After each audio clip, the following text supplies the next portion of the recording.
사도 바울이 에베소에서 목회하고 있는 이 디모데에게 아버지가 아들을 대하는 것처럼 여러 가지 목회에 대한 권면을 하나하나 주고 있습니다.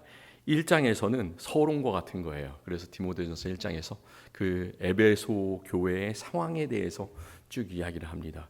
거기에는 물론 그 바울이 예수 그리스도로부터 받아가지고 가르친 참된 교훈도 있었지만 거짓 교사들이 넘쳐났어요. 목회하는 환경이 별로 좋지가 않았습니다.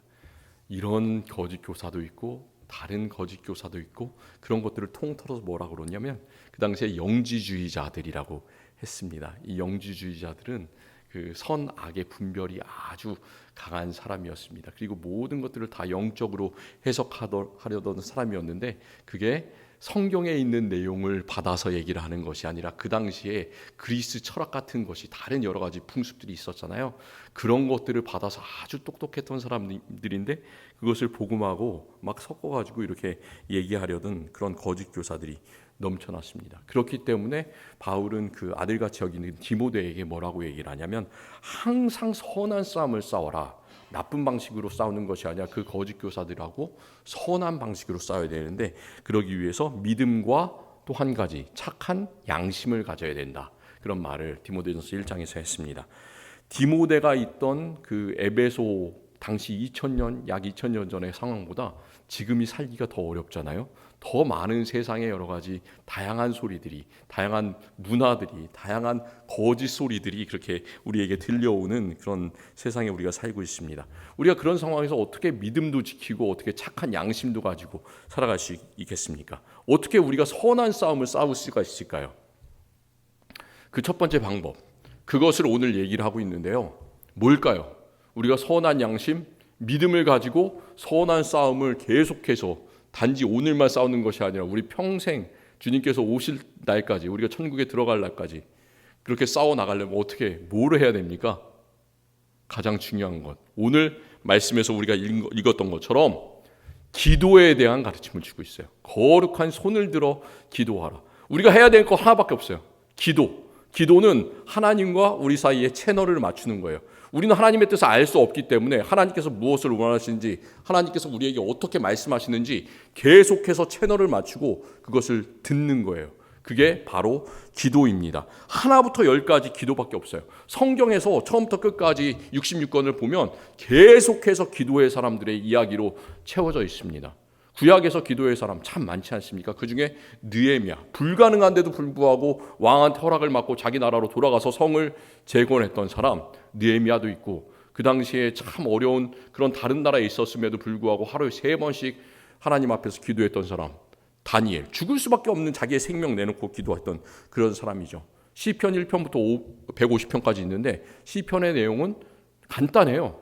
기도, 감사, 찬양, 이겁니다. 처음부터 끝까지 다 힘든 상황 속에서도 기도하고 찬양하고 감사하고, 우리의 삶은 간단해야 돼요.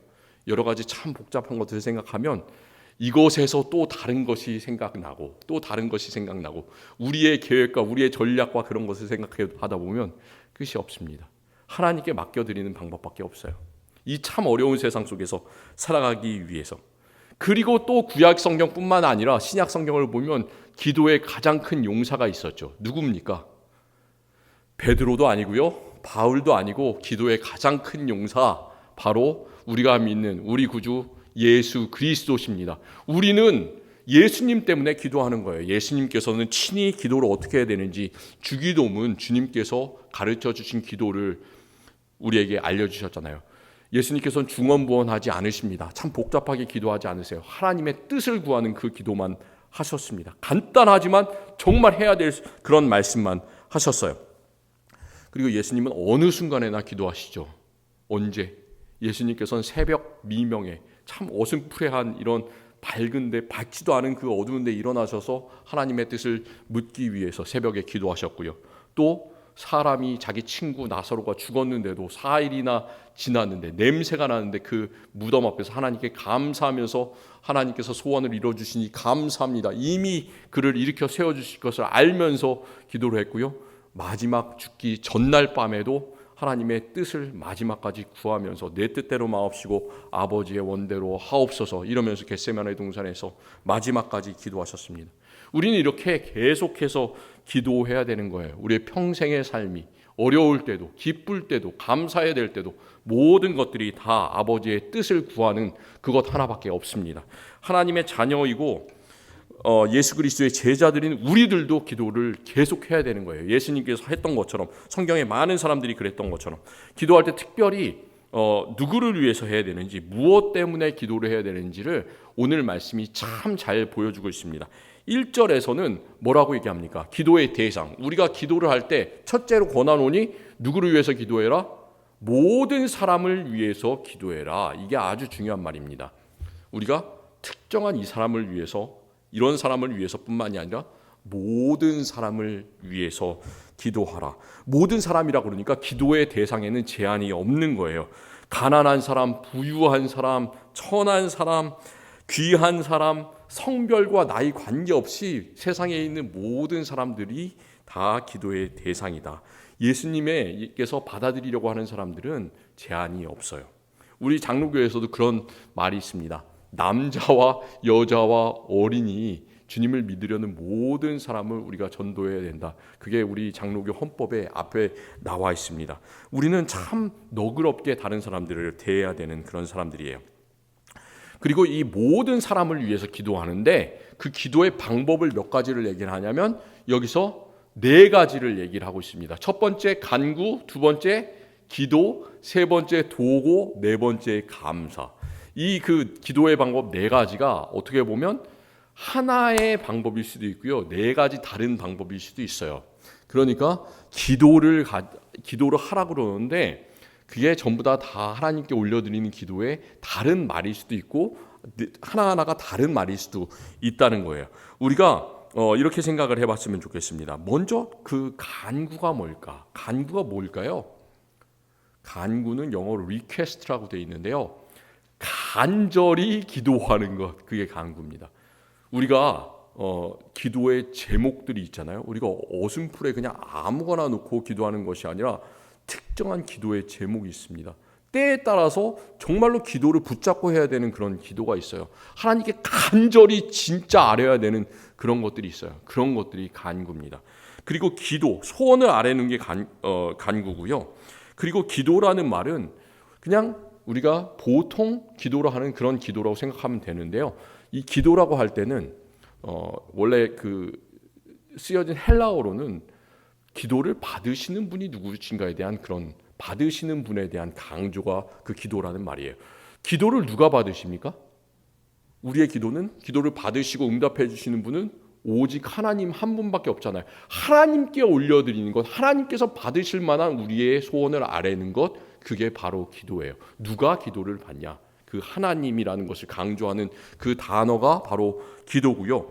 세 번째, 도고라는 말은 뭘까요? 도고라는 말은 우리가 보통 중보기도라고 더 잘 알고 있는데, 중보기도가 참 이게 좋은 말인가 나쁜 말인가 논란이 많이 있습니다. 왜냐하면 우리의 중보자는 예수 그리스도 한 분밖에 없기 때문에 우리는 다른 사람을 위해서 중보할 수는 없는 거잖아요. 그래서 도고라는 표현을 씁니다. 도고라는 말은 빈다라는 얘기예요. 다른 사람을 위해서. 사람들이 참 많은 다양한 그런 환경 속에서 살고 있어요. 어떤 사람은 이게 힘들고, 어떤 사람은 이런 게 힘들고, 또 다른 힘든 게 있고, 참 모든 사람이 아무리 돈이 많아도 삶이 풍족한 것 같아도 다 고민이 있고 고통 속에서 살아갑니다. 모든 사람들이 다 기도거리예요. 그냥 한 사람의 몸이 있으면, 마음이 있으면 기도의 제목들이 다닥다닥 달려 있는 것처럼 참 그 나무에 보면 이제 잎들이 달려 있잖아요. 그런 것처럼 진짜 우리 한 사람에 대해서 기도할 것들이 너무나 많이 있습니다. 다른 사람을 위해서 기도하는 것, 그것을 도고라고 이야기를 합니다. 또 마지막 감사는 우리가 잘 알고 있죠. 감사를 드려야 되는 것은 물론 감사를 우리가 하나님께 드리기도 하지만 또 하나님께서 세우신 다른 사람들을 위해서도 서로 감사의 말을 해주는 것, 그런 뜻이 이 감사라는 말에 포함되어 있습니다. 그래서 우리가 이 기도의 4가지 종류를 다 합쳐서 우리가 생각해 보면 우린 기도할 때 어떻게 해야 되는가? 하나님께 감사함으로 나가고 또 누구에게만? 하나님께만 기도하고 또 다른 사람을 위해서 기도하고 기도할 때 간절히 구체적으로 소원을 아뢰면서 기도해야 된다. 바로 그게 기도의 4가지 방법입니다. 특별히 우리가 2절을 우리가 볼 수 있는데 여기서는 1절에서는 모든 사람을 위하여 기도와 간구와 도구와 감사를 하라고 그랬는데 2절에는 우리가 기도를 해야 되는 대상이 조금 좁아지고 있어요. 어떤 사람을 위해서 하라고 합니까? 임금들과 높은 지위에 있는 모든 사람을 위해서 기도하라 이렇게 하고 있습니다. 왜 모든 사람 가운데서도 특별히 높은 지위에 있는 사람들, 그러니까 세상을 다스리는 대통령 같은 사람들, 위정자 같은 사람들, 그 사람들을 위해서 특별히 기도해야 될까? 그 이유를 2절 뒷부분에서 얘기하고 있는데 우리가 모든 경건과 단정함으로 고요하고 평안한 생활을 하려 함이라. 복음이 전해지기 쉬운 환경이 어떤 걸까요? 예수 그리스도를 우리가 복음을 전하는 예수님의 복음을 전하는데 어려운 환경 속에서 고난과 박해의 환경 속에서 복음이 더 잘 전해질까요? 아니면 평안한 환경 아주 좋은 그런 넉넉한 환경 속에서 잘 전해지는 걸까요? 지금까지 생각해 보면 역사적으로 참 많이 어려울 때 기독교인이 박해를 당할 때 오히려 사람들의 믿음이 굳세지고 또 그 밑바닥에서부터 지하에서부터 이렇게 예수 그리스도의 복음이 퍼져나가서 전 세계를 장악하게 된 것을 우리가 볼 수가 있습니다. 그 당시에 디모데가 이제 에베소에서 목회할 때 그 당시에 참 많은 신들이 있었지 않습니까?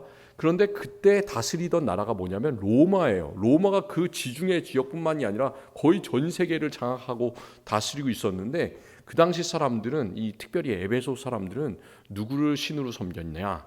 그냥 여러 신들을 섬기기도 하지만 그 사람을 섬겼어요. 로마 황제, 대단한 권력을 가진 그 사람, 로마 황제를 신으로 받들어 섬겼습니다. 황제 중에는 어떤 사람들이 있었어요? 기독교인에 대해서 잘해주던 사람들이 그 당시에 있었습니까? 1세기에는 없었어요. 다 폭군 같은 사람들, 아주 난폭한 그런 사람들이었어요. 우리가 그 이름 중에서 특별히 기억하는 게 그 거짓 누명을 씌워가지고 이 기독교인들이 나라를 황폐하게 한다 이런 식으로 얘기를 하면서 그 기독교인들을 박해했던 네로라는 그런 황제 있었잖아요. 아주 폭력적인 그런 사람이었는데 그 당시에 예수 그리스도의 복음이 참 널리 퍼졌습니다. 그런데 생각해 보면 그리스도인들은 평화를 위해서 기도해야 되는 거예요. 우리가 복음을 전할 수 있는 환경은 어떤 나쁜 그런 환경이 있지만 평화롭고 조용한 그런 가운데 복음을 잘 전할 수 있으면 얼마나 좋겠습니까? 그렇기 때문에 바울은 디모데에게 그런 평화를 위해서 세상이 참 조용하고 우리가 경건하고 단정한 생활을 할 수 있는 그런 가운데 복음을 전했으면 좋겠다. 그것을 위해서 기도해라. 이렇게 말하고 있습니다. 그렇기 때문에 우리는 이 복잡한 세상 가운데서도 요즘에 전쟁이 너무 많이 일어나잖아요. 우크라이나와 러시아 사이에서 전쟁을 계속하고 있고 그리고 시시때때로 그 이스라엘과 팔레스타인 그 하마스 간의 전쟁이 여러 가지 상황들이 바뀌어가는데 또 어제 보니까 그 가자 지구 안에 있는 그 지하 그 지하 벙커들 이제 있는데 그 안에다가 물을 채워가지고 거기에 있는 게릴라들을 밖으로 빼내기 위해서 그런 작전을 쓰고 있다는 그런 얘기를 들었습니다. 참 여러 가지 우리가 듣기 힘든 그런 여러 가지 이야기들이 계속해서 그 땅에서 들려오고 있습니다. 우리가 해야 되는 것이 그렇게 많지 않지 않습니까? 하나님께서 개입해 주십시오. 그래서 하나님께서 이 전쟁을 속히 멈춰 주시고 그 땅에 평화와 회복을 일으켜 주십시오. 그것을 위해서 우리가 기도해야 될 줄로 믿습니다. 우리는 늘 전쟁 가운데서도 복음을 전할 수 있지만 진정으로 평화로운 가운데 모든 세상 사람들이 예수 그리스도를 단정하고 경건한 가운데 믿을 수 있는 그런 환경이 만들어졌으면 좋겠다. 그것을 위해서 우리가 기도해야 되는 거죠. 기도에 대해서 말씀하는 이 부분을 읽으면서 왜 바울이 모든 사람을 위해서 기도하라고 그럴까? 마음이 별로 들지가 않을 수도 있어요. 그렇잖아요. 우리도 때때로 내가 싫어하는 사람들이 있을 수가 있습니다. 뭔가 같이 있어도 저 사람하고는 뭔가 잘 안 맞는다 이런 사람들이 있을 수 있어요. 나에게 상처를 준 사람도 있고 심지어 원수 같은 사람들도 있을 수가 있습니다. 그리고 모든 사람들을 위해서 또 임금들과 높은 지위를 있는 사람들을 위해서 기도하라고 그러는데 이 나라를 다스리는 지도자가 마음에 안 들 수도 있고요. 나랑 색깔이 좀 다를 수도 있어요. 폭군을 위해서 어떻게 우리가 기도할 수가 있겠습니까? 원수들을 위해서 어떻게 기도할 수가 있겠어요? 그런데도 불구하고 오늘 말씀은 그 사람들을 위해서 기도하라고 그러는데 왜 그럴까요? 왜 우리가 마음에 들지 않아도 그 원수 같은 사람들을 위해서 기도해야 되는 걸까요? 그 이유를 4절 말씀에서 이야기를 하고 계시는데요. 하나님은 모든 사람이 구원을 받으며 진리를 아는 데 이르기를 원하시느니라. 이게 바로 하나님의 마음이에요. 여기서 모든이라는 말이 중요하죠. 하나님께서는 이 사람 저 사람 몇 사람만 구원받기를 원하시는 게 아니라 모든 사람에게 열려 계신 그런 하나님이에요. 그리고 진리, 여기서 진리가 누구일까요? 우리에게 진리는 오직 예수 그리스도 한 분뿐이잖아요. 예수님을 아는 데 이르기를 원하시느니라. 그게 바로 예수님의 마음이에요. 우리가 이 말씀을 읽을 때 주의해야 될 것은 하나님께서 그 사람이 예수님을 믿든 말든 그냥 결국에는 다 구원하실 거야. 우리가 그런 생각을 보편 구원론이라고 그러는데요. 하나님께서 그런 것을 원하시는 것이 아니에요. 이렇게 이 사람이 하나님께서 너무 좋으시고 사랑의 하나님이니까 다 구원하실 거야. 그런 게 아니에요. 물론 하나님께서는 다 구원하시기를 원하시는데 예수님을 받는 사람만 구원하십니다. 그것을 우리가 어떻게 알 수 있냐면 로마서 10장 9절에서는 구원의 방법을 말씀하는데 너가 만일 너의 입으로 예수를 주로 시인하며 또 하나님께서 그를 죽은 자 가운데 살리신 것을 내 마음에 믿으면 구원을 받으리라. 또 그 다음 절 로마서 10장 10절에서는 그 말씀을 요약하면서 사람이 마음으로 믿어 의에 이르고 입으로 시인하여 구원에 이르느니라. 예수님을 어떻게 해야지 구원을 얻을 수 있다고요? 마음에 믿고 나서 나는 예수님을 믿습니다라고 고백을 하는 거예요. 그 자리가 뭐냐면 세례라는 거예요. 세례를 받을 때 우리가 세례 교육을 받고 다른 사람들 앞에서 내가 예수님을 믿습니다라는 것을 고백을 하고 이렇게 받잖아요. 그래서 사실 우리 장로교회에서도 세례를 받은 사람들만 활동 교인이 될 수가 있는 거예요. 마음에 믿고 입으로 시인했을 때 구원을 받을 수가 있다라고 얘기를 하죠. 그런데도 불구하고 하나님께서는 이런 사람들뿐만이 아니라 모든 사람을 향해서 정말 세상에 있는 한 사람 한 사람 다 그 사람들을 구원하시기를 원하는 거예요. 그렇기 때문에 예수님을 믿는 우리들도 그 작은 사람 한 사람 한 사람을 위해서 다 마음을 열어놓고 기도해야 된다라는 게 바울의 말씀입니다. 참 우리도 그렇게 마음을 열었으면 좋겠어요. 때때로 우리가 참 이렇게 마음이 다칠 때가 있어요. 와, 저 사람 정말 싫다 이렇게 생각할 때도 있을 수가 있겠지만 그때마다 이 말씀을 생각하시기를 바랍니다. 하나님께서는 모든 사람이 구원을 받는 데 이르기를, 진리를 아는 데 이르기를 원하시느니라. 그러니까 나도 그 사람을 위해서 기도해야 되는구나. 그렇게 알고 모든 사람을 위해서 기도하시기를 바랍니다. 예수님께서 또 이렇게 말씀하시잖아요. 6절 말씀에서 그가 모든 사람을 위하여 자기를 대속물로 주셨으니 기약이 이르러 주신 증거니라. 어떤 사람을 위해서 자기를 대신 내어주셨다고요? 제물로? 한 사람이 아니라 모든 사람을 위해서, 나만이 아니라 모든 사람을 위해서. 예수님께서 또 마가복음 10장 45절에서 자기가 세상에 왜 오셨는지를 말씀하셨는데 인자가 온 것은 섬김을 받으려 함이 아니라 도리어 섬기려 하고 자기 목숨을 몇몇 사람이 아니라 많은 사람의, 모든 사람의 대속물로 주려 함이니라. 그러니까 구원의 길은 모든 사람에게 다 열려 있어요. 그런데 그것을 받는 사람은 적습니다. 그렇기 때문에 우리가 해야 되는 일은, 우리가 오늘 눈이 많이 오면 눈을 치우잖아요. 근데 눈을 오늘 이렇게 들어오다 보면 눈이 한 길로만 나 있었잖아요, 길이.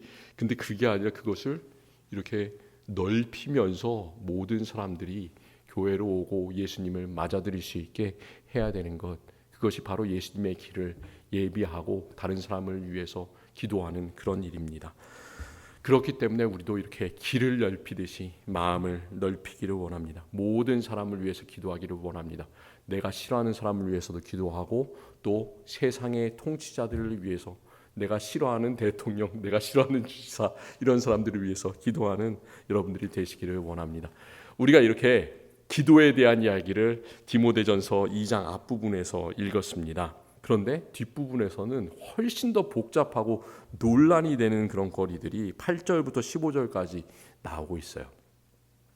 여기서 교회 안에서 남자와 여자의 그 관계, 남자와 여자의 처신, 어떻게 교회 안에서 이제 행동을 해야 되는지 그것에 대해서 사도 바울이 말씀을 하고 있습니다. 요즘 시대 상황을 우리가 생각해 본다면 사도 바울의 조언이 참 받아들이기가 어려워요. 그렇지 않습니까? 그가 이렇게 얘기를 하는데 11절과 12절에서 여자는 일체 순종함으로 조용히 배우라. 여자가 가르치는 것과 남자를 주관하는 것이 허락지 아니하노니 오직 조용할지니라.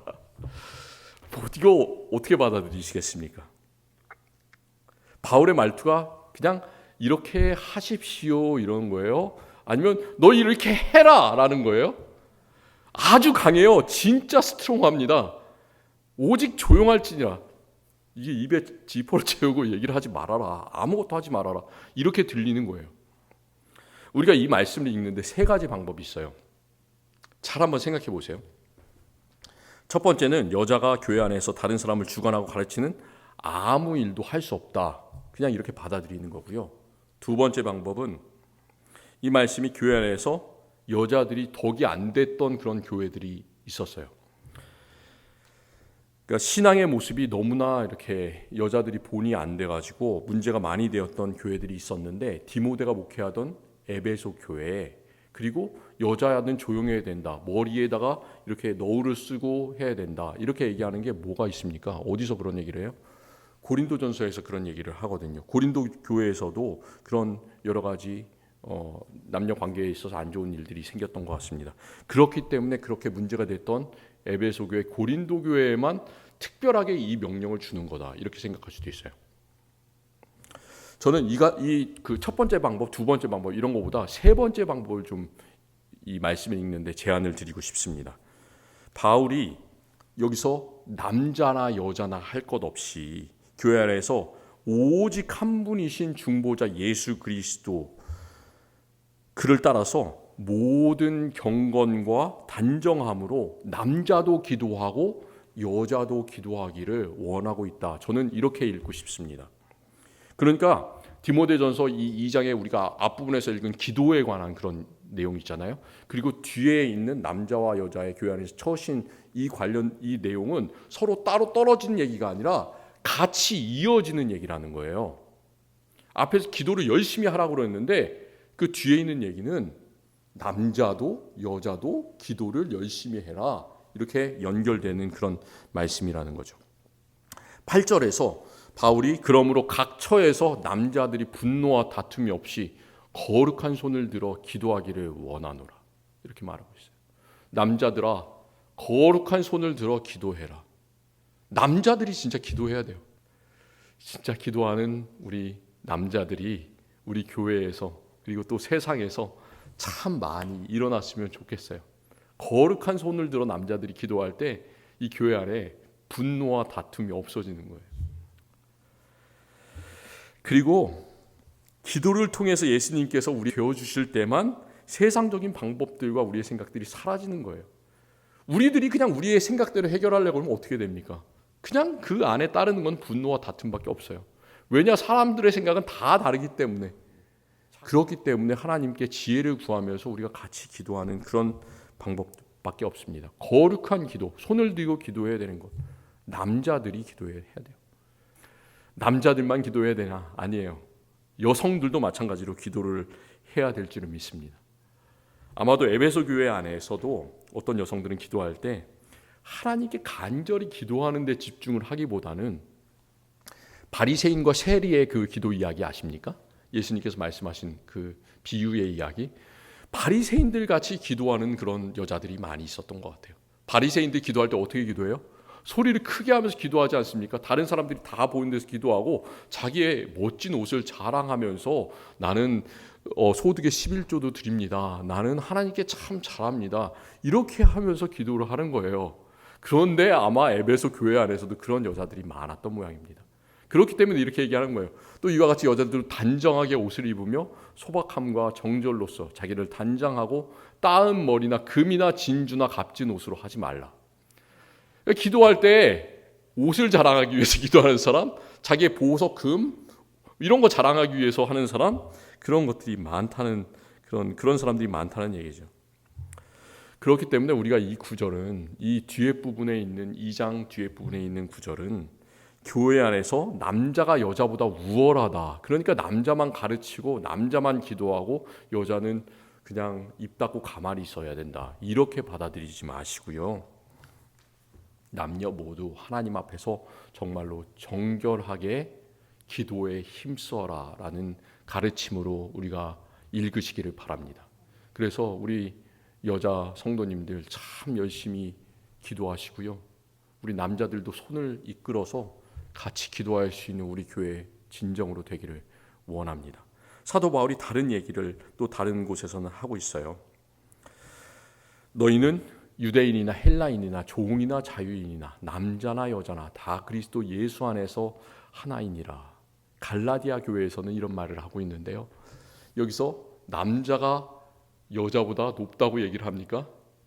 그렇지 않잖아요. 남자와 여자가 동등하게 이렇게 쓰고 있어요. 다 예수 그리스도 안에서 하나이고 또 너희가 그리스도의 것이면 곧 아브라함의 자손이요 약속대로 유업을 받을 자니라. 그 다음 구절에는 그렇게 쓰고 있습니다. 남자도 유업을 받고 여자도 유업을 받고 여자도 아브라함의 자손이고 남자도 아브라함의 자손이다. 이렇게 하나님께서 우리 남녀 모두에게 하나님의 선물을 주셨다라는 것을 그렇게 강하게 이야기를 하고 있습니다. 우리에게 필요한 것은 차별이 아니에요. 분열이 아니에요. 내가 다른 사람보다 낫다. 남자가 여자보다 낫다. 여자가 남자보다 낫다. 이런 우월주의가 아닙니다. 그것이 아니고 서로 포용하고 함께 달려가고 함께 기도를 하는 거예요. 그 가운데 하나 되는 일이 참 중요합니다. 그래서 에베소 교회에서 남자들이 여자들이 기도했던 것처럼 참 우리 교회에서도 기도의 물결이 일어났으면 좋겠어요. 치유의 물결이 일어났으면 좋겠습니다. 하나님께서 역사하시는 그런 놀라운 일들이 우리의 삶 속에 우리 교회의 삶에 일어나기를 원합니다. 또 우리가 우리를 위해서만 기도하는 것이 아니라 더 넓은 세상을 위해서도 기도했으면 좋겠어요. 참 세상이 어떻게 흘러가는지 모르게 복잡하게 흘러가고 있는데 이 세상의 권력자들을 위해서도 기도했으면 좋겠어요. 이 권력자들 참 힘이 센 것 같지만 그 위에는 누가 계시다고요? 세상 권세와 주권과 모든 것들의 위에는 누가 계십니까? 우리 주 예수 그리스도께서 다스리고 계시잖아요. 예수님께서 모든 무릎을 주님의 발 앞에 꿇게 하실 것이다. 우리는 그것을 믿습니다. 그렇기 때문에 우리는 그 높은 사람들을 위해서도 너그러운 마음으로 우리는 기도할 수 있습니다. 이렇게 우리의 모든 평생의 삶이 오늘부터 모든 순간부터 다 기도의 삶이 되기를 간절히 기원합니다. 하나님 감사합니다. 우리의 세상의 눈은 우리의 육신의 눈은 날이 갈수록 어두워지지만 우리의 영적인 눈은 예수님께서 밝혀주심으로 그리고 계속 기도함으로 더욱더 밝아지기를 원합니다. 주님의 뜻을 알아듣기를 원합니다. 우리 남자들 기도하게 하여 주시고 또 여자 성도들도 힘써 기도하게 하여 주시옵소서. 우리 정결한 마음으로 정절로서 내 자신을 드러내는 것이 아니라 오직 하나님의 뜻을 구하면서 기도할 때 하나님께서 우리에게 가장 좋은 것을 주시기를 원합니다. 또 우리가 주님의 그 길, 고난의 길이더라도 어려운 길이더라도 같이 함께 나아가기를 원합니다. 우리에게 순종의 마음, 기쁜 마음, 또 주님을 기다리는 귀한 마음 허락하여 주시옵소서. 예수 그리스도의 이름으로 기도합니다. 아멘.